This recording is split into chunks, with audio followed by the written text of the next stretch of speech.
दोस्तों, मैं रणबीर सिंह स्वागत करता हूं आपके अपने YouTube channel Subhash study classes पर। तो दोस्तों, हमारे चल रहा है परसेंटेज के मॉक टेस्ट। तो स्टार्ट करते हैं हम अपने पहले क्वेश्चन से। तो हमारा पहला क्वेश्चन है कि किसी आयत की लंबाई में 25/2% की वृद्धि कर दी जाए और उसकी चौड़ाई में 100/3% की वृद्धि कर दी जाए तो उसके क्षेत्रफल में कितने प्रतिशत का अंतर आएगा। ठीक है। तो देखो, जो लंबाई दे रखी है 25/2%, तो इसको हम अगर 2 का भाग देकर 25 को काटेंगे तो 12.5 आ जाएगा। ठीक है, 12.5%। ठीक है, 12 सही 1/2। और जो दोस्तों ये दे रखा है 100/3, तो इसको अगर भाग देंगे तो इसका क्या आएगा, 33 सही 1/3%। दोस्तों, इन दोनों का अगर मैं फ्रैक्शन वैल्यू काटूंगा तो 12.5 की फ्रैक्शन वैल्यू क्या होगी, 1/8। और 33 सही 1/3% की फ्रैक्शन वैल्यू काटूंगा तो क्या आएगी, 1/3। ठीक है।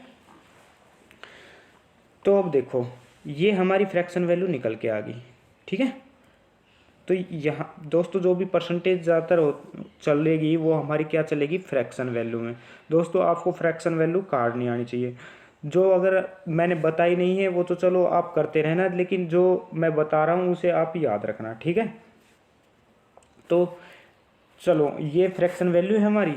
तो अब हम क्वेश्चन को स्टार्ट करते हैं फटाफट तरीके से। ठीक है। तो देखो, 12.5% की लंबाई में क्या है, ये वृद्धि, लंबाई में वृद्धि आई 12.5 की, क्या है फ्रैक्शन वैल्यू 1/8। मतलब कि ये तो है आपकी लंबाई, ये लंबाई है 8। ठीक है। और चौड़ाई कितनी है आपकी, 1/3। तो चौड़ाई आपकी कितनी है, 3। दोस्तों, ये था आपका तब तक था जब तक आपकी कोई वृद्धि नहीं हुई थी। ठीक है। और जो वृद्धि हुई है वो हमारा दूसरा आयत बनेगा। उसमें क्या हुआ है कि 12.5% की वृद्धि। दोस्तों, 8 पर कितने की, जो ऊपर जो संख्या लिखी होती है ना उतने की ही वृद्धि होती है। ठीक है। तो 8 से ऊपर कितना है, 1, तो कितने की लंबाई कितनी होगी, 9। मतलब पहले 8 थी, अब कितनी होगी, 9। तो बताओ, चौड़ाई में कितने की वृद्धि हुई, पहले थी 3, अब 1 ऊपर है तो कितनी होगी, 4। ठीक है। तो देखो, पहले का क्षेत्रफल कितना है, क्षेत्रफल क्या होता है आपका, लंबाई गुणा चौड़ाई। तो क्या आएगा, 24 आया कि नहीं आया, 8 किया 24। दूसरे का कितना आया, 9 चौक 36। ठीक है। मतलब कि पहले हमारे जो आयत का क्षेत्रफल था वो 24 था, अब कितना हो गया, 36 हो गया। ठीक है। तो इसका मतलब ये है कि क्षेत्रफल में क्या हुई है, वृद्धि हुई है। तो दोस्तों, इसमें दे रखा है वृद्धि कितने की हुई है, तो सीधी सीधी ये है कि हमारी वृद्धि 12 हुई है। ठीक है। तो 12 ये दे रखा है कि क्षेत्रफल की जो 12 हुई है परसेंटेज में बताओ। तो ठीक है, देखो परसेंटेज में बताते हैं कितनी हुई है। दोस्तों, 12 जो हुई है वो कितने पर हुई है, 24 पर, क्यों पहले 24 थी। तो 24 पर कितनी हुई है, 12। और परसेंटेज के लिए मल्टीप्लाई क्या कर देंगे, 100। तो 12 दूनी 24 और 50 दूनी 100। तो हमारा आंसर क्या है, 50%। ठीक है। अगर ऐसे नहीं देखना चाहते तो आप देखो ऐसे कर लो, सेम है वो, मैंने आपको थोड़ा डायग्राम बनाकर बता दिया। दूसरा है वो सीधा आप कैसे लिखोगे, 8, 8 से कहाँ पहुँचे, 9। ये तो है आपकी लंबाई।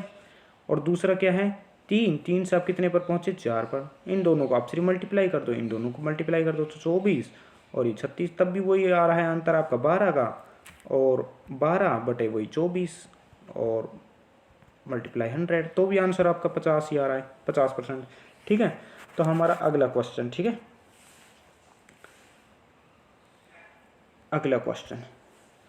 तो देखो, अगला क्वेश्चन क्या है, पहले दोस्तों क्या था हमारा आयत, और अब क्या है हमारा वर्ग। दोस्तों, आयत और वर्ग में अंतर ये होता है कि आयत जो होगा, आयत आयत होगा उनकी जो लंबाई और चौड़ाई अलग अलग होगी। ठीक है। और जो वर्ग होगा वो आपकी चारों भुजा क्या होगी, समान होगी। ठीक है। तो आयत का क्षेत्रफल निकालेंगे तो क्या करेंगे, लंबाई गुणा चौड़ाई, और अगर वर्ग का क्षेत्रफल निकालेंगे तो भुजा स्क्वायर। ठीक है।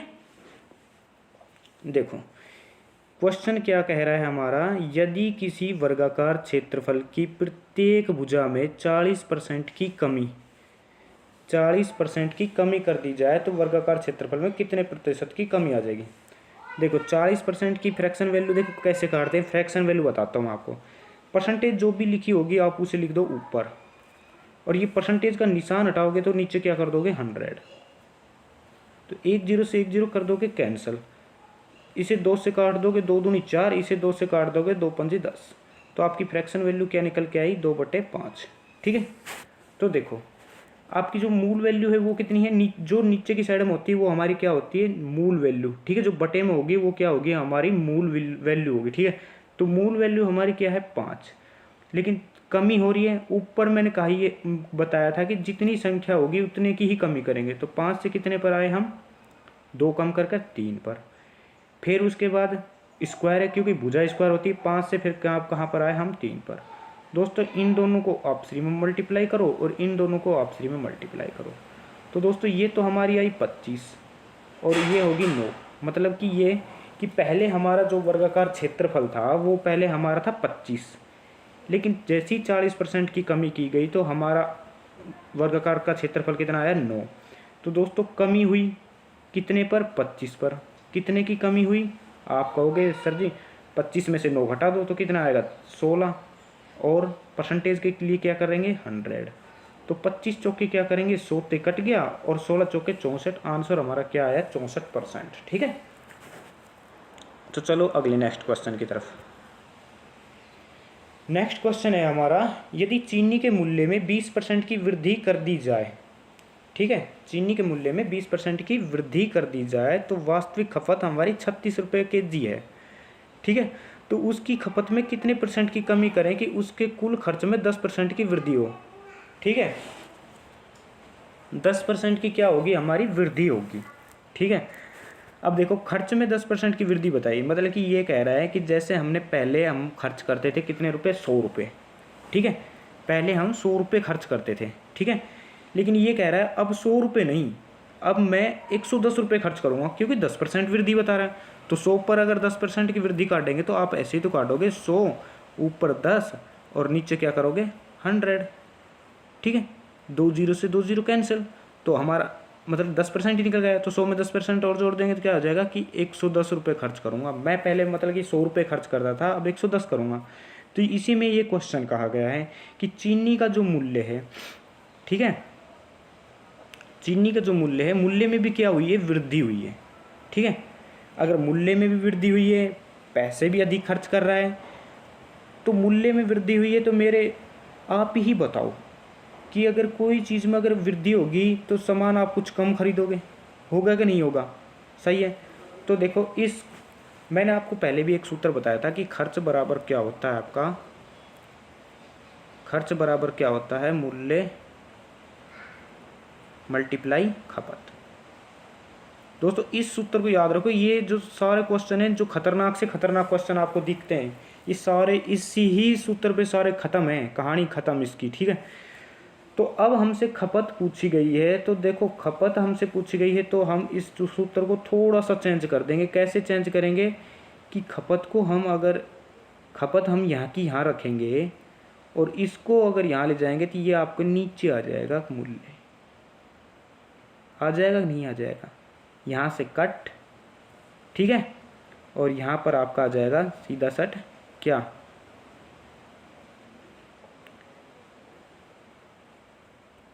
यहाँ आ जाएगा। ठीक है, तो देखो अब ये सूत्र हमारा क्या बना, हमारा बना खपत बराबर खर्च बटा में मूल्य। ठीक है, खपत बराबर में क्या होगा खर्च, दोस्तों लिख लो इसे, खर्च बटा में मूल्य। ठीक है, इसे लिख लो। ठीक है, इसी पर अब हम क्वेश्चन करेंगे।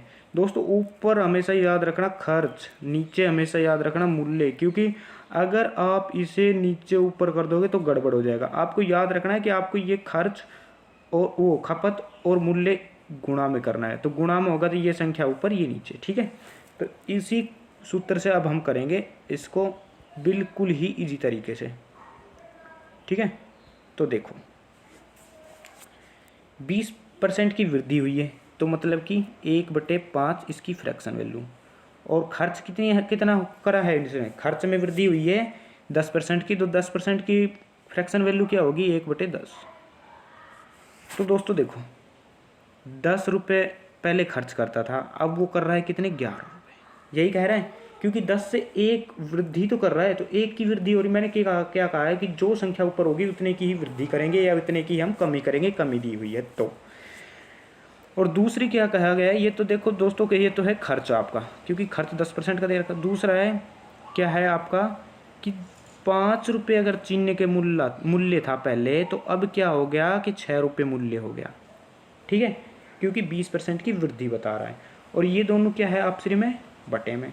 तो दोस्तों 5 दूनी 10 और ये बराबर में, तो ये यहाँ पर आकर क्या हो जाएगा, इससे गुणा।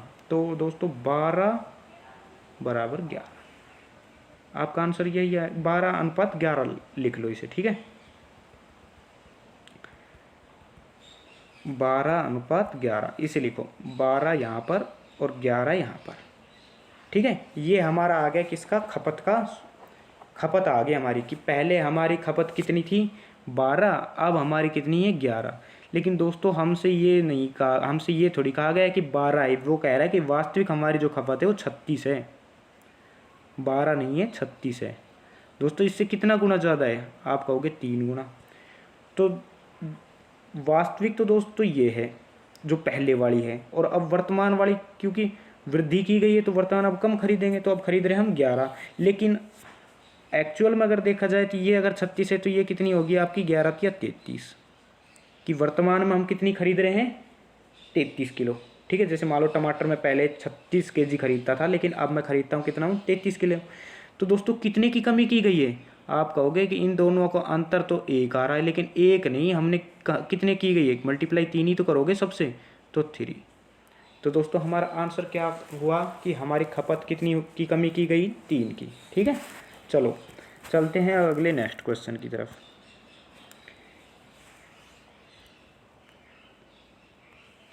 दोस्तों नेक्स्ट क्वेश्चन है हमारा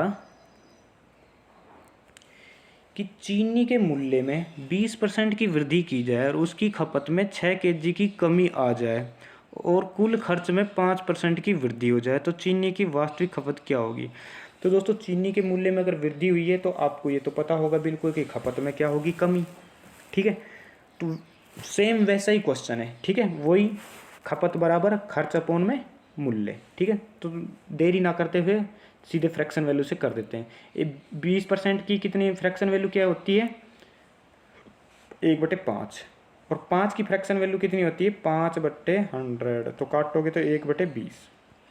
ठीक है, तो खर्च ऊपर करना है, तो खर्च क्या होगा, 20 से वृद्धि हो रही है तो 20 से 21। दोस्तों ऊपर एक ही तो है, तभी तो 20 से एक ही तो ऊपर गए 21, और अपॉन में क्या करेंगे 5, और यहाँ पर क्या करेंगे 6, क्योंकि एक ही है।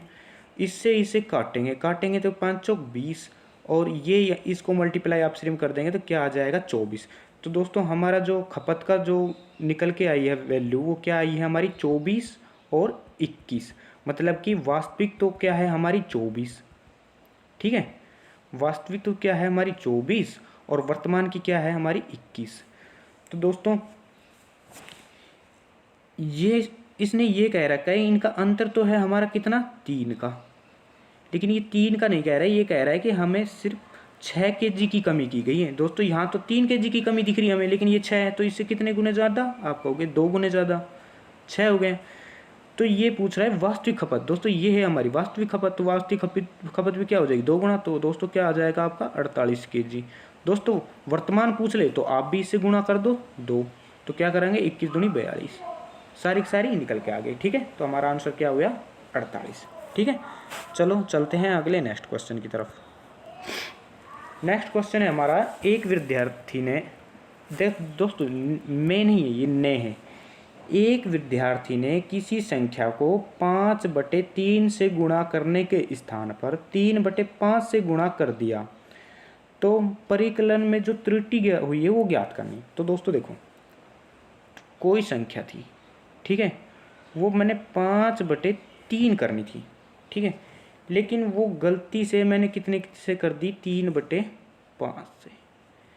तो दोस्तों ऐसे क्वेश्चन आए तो आप कुछ मत करना। मैंने क्या कहा था, हम संख्या को तो x नहीं मानेंगे, x मानेंगे तो थोड़े बच्चे क्या है कंफ्यूज हो जाएंगे, क्योंकि एक विद्यार्थी ने किसी संख्या, आप कोई भी कहेगा किसी संख्या हम मान लेते हैं x, तो दोस्तों वो x नहीं मानेंगे, ठीक है। हम किसी संख्या को ऐसी संख्या मान लें कि ये नीचे वाली संख्या से कट जाए सीधी सीधी, ठीक है। तो आप कहोगे कि सर 15 ले लेते हैं, 15 कट जाएगी बिल्कुल, ठीक है, करो 15 लो, यहाँ पर 15, यहाँ पर 15, तो ये कितने हुई, 3×5 = 15 और ये 5×15। तो दोस्तों हमारी पहले मतलब 25 और अब आ रही है 9। तो ये कह रहा है क्वेश्चन कि अगर हम 5/3 से गुणा करते ना तो हमारा आंसर 25 आता, लेकिन हमने गलती से 3/5 से गुणा कर दिया तो हमारा आंसर 9 आया। तो हमें कमी तो हुई है कितनी, आप कहोगे सर 16 की हुई है, क्यों 25 में तो -9 करोगे 16 कमी, तो 16 की कमी कितने पर हुई है, 25 पर। और परसेंटेज के लिए क्या करोगे आप, 100। तो 25 चौके 100 और 16 चौके 64, हमारा आंसर क्या आ जाएगा, 64%, ठीक है। इजी था क्वेश्चन बिल्कुल, ठीक है। चलो अगले नेक्स्ट क्वेश्चन की तरफ चलते हैं। दोस्तों हलवा कर दूंगा बिल्कुल, मैथ को आप बिल्कुल घोल कर पी जाओगे, ठीक है। सूत्र सात्र रटने की जरूरत नहीं है, बिल्कुल ऐसे होगा जैसे कि आपके दिनचर्या बेसिक होता है ना, आप मतलब कि दिनचर्या में करते रहते हो, ठीक है, जैसे सामान ला रहे हो, ठीक है, ऐसे, ठीक है। और अगर आपको अगर अच्छा लगे तो आप चैनल को सब्सक्राइब करना और लाइक करना और कमेंट में भी बताना कि आपको क्वेश्चन कैसे लगे, ठीक है। दोस्तों अगर आप सब्सक्राइब करोगे तो आपके पास क्लास से टाइम टू टाइम आती रहेगी, और बेल आइकन को जरूर कर लेना, ठीक है। तो दोस्तों हमारा अगला क्वेश्चन, नेक्स्ट क्वेश्चन है कि एक आयत की लंबाई में 20% की वृद्धि कर दी गई। दोस्तों एक आयत की लंबाई में 20% की वृद्धि कर दी जाती है तथा चौड़ाई में 20% की कमी कर दी जाती है, तो उसके क्षेत्रफल में कितने प्रतिशत का अंतर आएगा। दोस्तों जैसा मैंने पहले क्वेश्चन करवाया था वैसा ही सेम क्वेश्चन है कि नहीं, बिल्कुल वैसा ही है जैसा मैंने अभी करवाया था। दोस्तों 20% की वैल्यू क्या होती है, 1/5। तो मैंने कहा 5 से आप कहाँ गए, 6 पर वृद्धि की गई है। दूसरे में क्या गया है कि चौड़ाई में कमी की गई, तो कमी की गई तो 5 से आप कहाँ जाओगे, 4 पर। दोस्तों कमी भी वही एक ही दर्शा रही है, तो इन दोनों को मल्टीप्लाई करोगे तो आपका क्षेत्रफल पहले क्या आएगा, 25, लेकिन अब क्या आ रहा है हमारा 24। तो दोस्तों कमी है कितने की, आप कहोगे 25 पर 1 की कमी है, क्यों माइनस करोगे, 25 पर 1 की कमी, मल्टीप्लाई क्या करोगे आप, 100। तो दोस्तों 25 चौके 100, तो माइनस का क्या हो गया आपका, कमी होगी, तो 4% की क्या आ जाएगी, आपकी कमी आ जाएगी, ठीक है। ये हमारा आंसर, ठीक है, ये हमारा हो गया आंसर। तो दोस्तों आपको ये क्वेश्चन बिल्कुल समझ में आए होंगे, ठीक है। तो दोस्तों अगर अच्छा लगे तो आप हमारे चैनल को सब्सक्राइब करें और लाइक करें, शेयर करें और कमेंट में बताएं कि हमारे ये क्वेश्चन कैसे लगे और आपको